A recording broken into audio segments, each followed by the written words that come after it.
Hi guys, what's up? Welcome back to today's video. This is Sonia and you are watching Sovik's vlog. So guys, आजकल आप लोग बहुत ऐसी videos भी देख रहे होंगे, ऐसी न्यूज़ भी सुन रहे होंगे कि भाई ऑस्ट्रेलिया ने जो है इंडिया के स्टूडेंट्स को बैन कर दिया है, रेस्ट्रिक्शंस लगा दिए हैं। कुछ ने बैन किया है, कुछ ने रेस्ट्रिक्शंस लगा दिए हैं और अभी एक और नई न्यूज़ सुनने में आ रही है। और वो क्या है खबर? वो खबर ये है कि ऑस्ट्रेलिया में स्टूडेंट वीज़ा जो है वो कैंसिल हो रहे हैं। स्टूडेंट्स को कैंसिलेशन ऑफ वीज़ा का नोटिस भेजा जा रहा है। ऐसा पता चला है कि हंड्रेड्स ऑफ कैंसिलेशन जो हैं वो स्टूडेंट्स को भेजे गए हैं। काफ़ी पैनिक का एटमॉस्फेयर सा बन गया है यहाँ पर स्टूडेंट्स के बीच में। और इनफैक्ट ये यहाँ पर नहीं, इंडिया में भी ऐसी सिचुएशन है। जो लोग इंडिया से अभी ऑस्ट्रेलिया आना अपना प्लान कर रहे हैं और सारे जो डॉक्यूमेंटेशन वगैरह प्रिपेयर कर रहे हैं, आई नो सबको बड़ी टेंशन होगी कि पता नहीं वीज़ा एप्लीकेशन किस तरह से प्रोसेस होगी, एप्लीकेशन सक्सेसफुल होगी या नहीं होगी, वीज़ा मिलेगा या नहीं मिलेगा। काफ़ी सारे आप लोगों में से स्टूडेंट्स के इस तरह के कमेंट्स आते रहते हैं कि भाई उन्हें इतने दिन हो गए हैं यूनिवर्सिटी में अप्लाई किए हुए, अभी तक उन्हें कोई रिस्पॉन्स नहीं मिला है। सो गाइज, ये तो पता नहीं है देखिए कि और क्या स्ट्रिक्ट एक्शन जो है वो यूनिवर्सिटीज़ की तरफ से या डिपार्टमेंट ऑफ होम अफेयर्स की तरफ से, इमिग्रेशन की तरफ से, और क्या मेजर स्टेप्स वो लोग लेने वाले हैं। बट हाँ, ये बात है गाइस कि कुछ स्टूडेंट्स को जो है कैंसिलेशन के नोटिस जो है ना वो भेजे गए हैं वीज़ा कैंसिलेशन के। तो अभी सबसे पहले मैं आपको बता देती हूँ कि ये वीज़ा कैंसिलेशन जो है ना बेसिकली होता क्या है, so that you guys can understand कि आपके साथ ऐसा हो सकता है या नहीं, आपको टेंशन लेने की ज़रूरत है या नहीं। सो गाइस, होता क्या है कि जो डिपार्टमेंट ऑफ होम अफेयर्स है वो एक नोटिस जारी करता है। उसका नाम होता है NOICC। इसका मीनिंग होता है notice of intention to consider cancellation. तो बेसिकली ये नोटिस भेजा जाता है वीज़ा कैंसिलेशन के लिए और स्टूडेंट्स को नोटिफाई किया जाता है। और ऐसा नहीं है कि डायरेक्टली उनका जो वीज़ा है वो कैंसिल हो जाता है। उन लोगों को एक टाइमलाइन दी जाती है और उस टाइमलाइन के अंदर आप लोगों को रिस्पॉन्ड करना होता है और आपको रीज़न देना होता है और उन्हें बताना होता है, समझाना होता है कि why they will not cancel your visa. Okay, तो ऐसा नहीं है कि आपको ईमेल आया और बस आपका वीज़ा कैंसिल है। तो अगर ऐसा कोई ईमेल आप में से किसी स्टूडेंट को रिसीव भी होता है तो प्लीज़ डोंट पैनिक, उसे थोड़ा अच्छे से रीड करो और ज़रा देखो कि उसमें क्या क्या पॉइंट्स हैं, क्या क्लैरिफिकेशन वो आप लोगों से मांग रहे हैं। ये जो कैंसिलेशन का नोटिस आप लोगों को इश्यू होता है, नॉर्मली इसका जो टाइम होता है वो 5 वर्किंग डेज होता है, बट इट्स डिपेंड। हमेशा 5 वर्किंग डेज वो ज़रूरी नहीं है, पर जो भी इसका टाइम लिमिट होगा वो आप लोगों को मेंशन किया जाएगा, आप लोगों को बताया जाएगा। और एक चीज़ है कि जब आप लोग उसे जस्टिफाई करते हैं ना, क्लैरिफाई करते हैं, वो रीज़न देते हैं, तो जो भी आप स्टेटमेंट उसमें लिखते हैं, जो भी आप अपने रीजंस मेंशन करते हैं, वो सारे रीजंस आप लोगों को विद एविडेंस देने होते हैं। जो भी रिलेवेंट एविडेंस आप लगा सकते हैं ना, जो भी बात आप बोल रहे हैं एक्चुअली उस बात को प्रूव करने के लिए जो भी आप रिलेवेंट एविडेंस लगा सकते हैं वो आपको लगाकर और फिर उसे भेजना चाहिए, सो दैट आपका जो पॉइंट है वो इमिग्रेशन को क्लियर हो सके और आपकी जो वीज़ा है उसके कैंसिलेशन के जो चांसेस हैं वो कम से कम हो सके। और जब आपका ये स्टेटमेंट रिसीव हो जाता है तो जो भी असाइन डेलीगेट्स होते हैं वो फिर आपको फाइनल डिसीजन जो है वो बताते हैं कि आपका जो वीज़ा है वो कैंसिल हो रहा है या नहीं हो रहा है।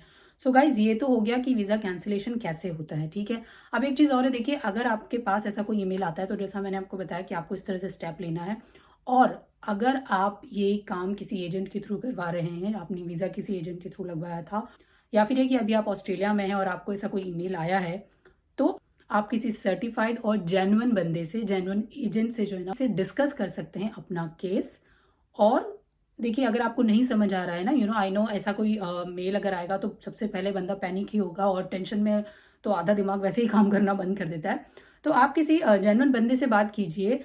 ज़रूरी नहीं कि वो कोई एजेंट ही हो सकता है आपका कोई ऐसा गाइड हो जो आपको अच्छे से गाइड कर सके, जो काफ़ी सारी चीज़ें जानता हो। तो उसमें चेक कीजिए क्या पॉइंट्स हैं और फिर उनको अच्छे से क्लैरिफाई करके और उसका रिप्लाई कीजिए। अब जो डिसीजन आता है, देखिए वो डिसीजन कुछ भी हो सकता है।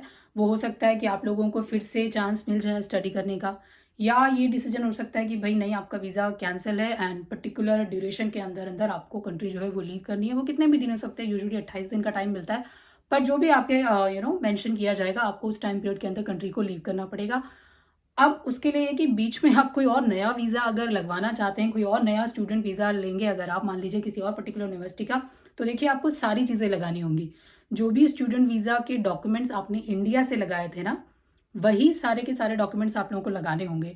तो पता नहीं गाइज कि अगर आप उस ड्यूरेशन के अंदर अंदर में वो सारे डॉक्यूमेंट कलेक्ट करके फंड वगैरह सब कुछ अरेंज करके अगर अपनी एप्लीकेशन करते भी हैं तो भी उसकी कोई एश्योरिटी नहीं है कि आप लोगों को वीज़ा मिल जाए। मिल भी सकता है और नहीं भी मिल सकता है। अब हम लोग बात करते हैं कि भाई ये नोटिस जो है ना वो किन कंडीशंस में भेजा जाता है। ठीक है, ऐसा तो है नहीं कि सारे स्टूडेंट्स को इस तरह का कोई नोटिस जाएगा, कुछ पर्टिकुलर कंडीशन होंगी जिसकी वजह से नोटिस जाता है। तो क्या है ना, वीज़ा कैंसिलेशन का ये नोटिस तब जाता है जबकि गवर्नमेंट को लगता है कि या तो ये कि आपने जो अपनी जब फाइल लगाई थी, जब आपने अपना वीज़ा लगाया था, उस टाइम पे जो आपने डॉक्यूमेंट सबमिट किए थे वो आपके जो डॉक्यूमेंट्स हैं वो फ्रॉड हों। सेकेंड रीज़न ये हो सकता है कि जो इन्फॉर्मेशन आपने दी थी वो इन्फॉर्मेशन गलत हो। ठीक, और थर्ड आपका जो रीज़न है वो ये हो सकता है कि जो भी आपके वीज़ा ग्रांट लेटर में कंडीशंस मेंशन थी, आपको पता है कि जब आपको एक वीज़ा लेटर मिलता है तो उसमें बहुत सारी कंडीशंस लिखी होती है, आपके वर्किंग राइट से रिलेटेड, आपकी स्टडी से रिलेटेड काफ़ी सारी चीज़ें उसमें मेंशन होती हैं, काफ़ी सारे पॉइंट्स उसमें लिखे होते हैं। तो अगर डिपार्टमेंट ऑफ होम अफेयर्स को लगता है, इमिग्रेशन को लगता है कि आपने कोई भी वीज़ा की कंडीशन ब्रीच की है, आपने उनको तोड़ा है, उसको ठीक से फॉलो नहीं किया है, तो उस केस में आप लोगों को ये नोटिस जो है वो मिल सकता है। सो गाइज, जैसे ये आपका एक वीज़ा ग्रांट लेटर है सब क्लास 500 स्टूडेंट वीज़ा का। तो अब आप यहाँ देखिए, यहाँ पे वीज़ा कंडीशंस मेंशन है जिसमें आपके वर्किंग राइट्स हैं, वर्क लिमिट, और सेकंड पॉइंट है आपका मीट कोर्स रिक्वायरमेंट। थर्ड है आपका no study changes, maintain health insurance, maintain your eligibility criteria.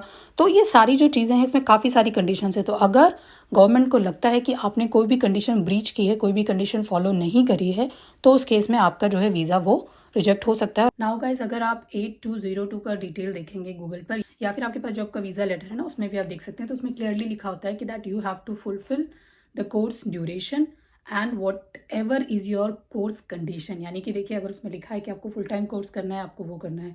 उसमें अगर अटेंडेंस से रिलेटेड कोई चीज़ मेंशन है तो आपको वो फॉलो करनी है।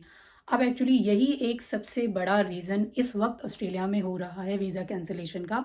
तो एक्चुअली क्या है ना कि ये आपकी रिस्पॉन्सिबिलिटी है कि आप इमिग्रेशन को इन्फॉर्म करें अगर आपने कोर्स बदला है तो, विथ योर सॉलिड रीजन कि आपने क्यों ये सब चेंजेस किए हैं। राइट, होता क्या है कि स्टूडेंट्स आते हैं ऑस्ट्रेलिया में किसी और पर्टिकुलर यूनिवर्सिटी में एडमिशन लेकर के किसी पर्टिकुलर कोर्स के लिए, और यहाँ पर आने के बाद वो जो भी मिनिमम ड्यूरेशन है वो कोर्स का कंप्लीट होते ही अपना जो कोर्स है, अपनी जो यूनिवर्सिटी है वो बदल देते हैं। What ever is the reason, चाहे वो ये हो कि भाई फीस कम है इस वजह से उन्होंने यूनि बदली है, और कोर्स बदलने के तो देखिए रीज़न होते ही हैं कि वो पीआर के प्रोसेस को देखते हैं कि भाई किससे पीआर जल्दी मिलती है, तो वो पर्टिकुलर ट्रेड कोर्स जो है ना वो चूज़ कर लेते हैं। वो चाहे कुकरी का कोर्स हो, या फिर मैंने पहले भी बताया चाइल्ड केयर वाले कोर्स हो, हेयर ड्रेसर का कोर्स हो, तो इस टाइप के जो डिप्लोमा कोर्स हैं वो कोर्सेज क्या है ना वो चूज़ कर लेते हैं। अब आप खुद सोचिए, अगर इमिग्रेशन को ऐसा लगता है कि भाई ये बंदा आया था मास्टर्स करने के लिए और ये आ गया है इस तरह के ट्रेड कोर्स में, तो कुछ तो गड़बड़ है ना। तो अभी तक तो क्या है ना, ये सारी चीज़ें नोटिस में आ नहीं रही थी, बट अब ये चीज़ें बहुत ज़्यादा नोटिस हो रही हैं, और इसी वजह से जो है वीज़ा कैंसिलेशन का ये जो प्रोसेस है वो स्टार्ट हुआ है, और ये जो ईमेल से ये स्टूडेंट्स को आने लगे हैं। गाइज, इससे होता क्या है ना, देखिए अगर एक यूनिवर्सिटी है जिसके पास काफ़ी सारे, मान लीजिए 50 बच्चे एनरोल हुए हों किसी पर्टिकुलर इंटेक में, और कुछ टाइम के बाद 6 मंथ्स के बाद उस यूनिवर्सिटी के उसमें से 50 में से 40 बच्चे चले गए, सिर्फ 10 रह गए, तो धीरे धीरे आप सोचिए उस यूनिवर्सिटी की जो ग्लोबल रैंकिंग है वो भी तो कम हो जाएगी, और जो यूनिवर्सिटी को लॉस होगा वो एक अलग चीज़ है। तो बेसिकली इन सब से हो क्या रहा है ना, ऑस्ट्रेलिया की बहुत सारी ऐसी यूनिवर्सिटीज़ हैं जिन्हें बहुत ज़्यादा लॉस हो रहा है, और इसीलिए इन सब की तरफ जो है ना गवर्नमेंट का और यूनिवर्सिटीज़ का ध्यान गया है। सो गाइज, बेसिकली बात सिर्फ इतनी सी है जो समझने वाली है, वो ये कि आप जिस भी कोर्स को लेकर के ऑस्ट्रेलिया में आ रहे हो, देखो पहले ही चूज़ कर लो अच्छे से। अब तक जो गलतियां स्टूडेंट से हो गई हैं उन्हें तो अब कुछ कर नहीं सकते। हाँ, जो स्टूडेंट अभी यहाँ पर हैं जिन्हें इस तरह का कैंसिलेशन का मेल अभी नहीं आया है, तो उनके लिए ये चांस अभी भी है कि वो जो है इमीडिएटली वापस से या तो अपनी उसी यूनिवर्सिटी में जाकर के एनरोल कर लें, तो हो सकता है उन्हें वो कैंसिलेशन का ईमेल ना आए। बट ये है कि देखो डिपार्टमेंट ऑफ होम अफेयर्स क्या एक्शन लेने वाली है, ये फिलहाल कहीं भी रिटर्न कोई भी ऐसा जो डॉक्यूमेंट है वो नहीं आया जो मैं आप लोगों के साथ शेयर कर सकूं। बट गाइज प्लीज़, अगर आप लोग ऑस्ट्रेलिया आ रहे हो स्टडी के लिए तो चूज़ योर कोर्स वाइजली, और प्लीज़ चेंज करने के बारे में अभी बिल्कुल भी मत सोचना।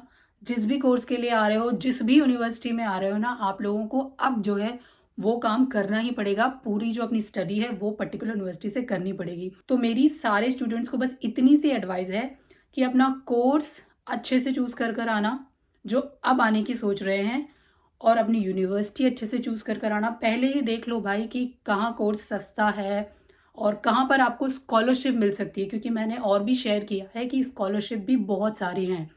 तो अगर आपके पास फाइनेंशियल इश्यूज हैं, so please guys check the scholarships. उससे आप लोगों को अपनी स्टडी में बहुत हेल्प मिलेगी, यहाँ पे रहने में बहुत हेल्प मिलेगी। बट हाँ, अब जो है ना, अगर आप लोगों को ये इन्फॉर्मेशन मिलती है कि भाई कोई ना कोई रास्ता निकल जाएगा, तो आई डोंट नो कि देखिए एजेंट आपको और क्या रास्ता निकालेंगे आप लोगों को। मैंने ऐसा भी सुना है, देखिए कुछ लोग बोलते हैं कि भाई अभी तो उन्होंने कोई भी ट्रेड कोर्स ले लिया है और उन्होंने एक फ्यूचर का मास्टर सीओई जो है वो अपने पास रखा हुआ है। तो भाई मुझे नहीं पता कि अगर ऐसे किसी स्टूडेंट को ईमेल जाता है तो क्या आप लोग उस बात को जस्टिफाई कर पाएंगे कि अभी आप लोग कुकरी का कोर्स कर रहे हैं और आप फ्यूचर में मास्टर्स करने वाले हैं किसी पर्टिकुलर अच्छे वाले कोर्स में। तो आई डोंट नो कि ये कितना फिजिबल रहेगा, इस तरह का जो सोल्यूशन जो आप लोगों को किसी ने भी सजेस्ट किया है। बट गाइज प्लीज़ मैं फिर से बोलूँगी कि बी अवेयर, और जो भी आप चूज़ करें ना अपनी स्टडी, प्लीज़ केयरफुली चूज़ कीजिए। देखिए आपकी पूरी लाइफ का सवाल है, ये सिर्फ कुछ ईयर्स होंगे जो आपको निकालने होंगे। तो please don't rush and choose everything very nicely and carefully, so that आपको कभी भी कोई भी प्रॉब्लम ना हो। अदरवाइज आप फिर से किसी झोलझाल के थ्रू अगर एक बार आ गए ना, तो यू नेवर नो कि कब कौन सा रूल बदल जाएगा, कब क्या स्टेप ले लिया जाएगा। तो आप लोगों को हमेशा ही डर लगा रहेगा। तो इट्स बेटर ना कि अगर 2 साल की स्टडी के लिए आए हो तो 2 साल स्टडी कर लो, उसके बाद तो फिर आपको पता ही है कि आप आराम से सेट हो ही जाओगे ना। So that's all for today's video guys, thanks for watching, bye bye.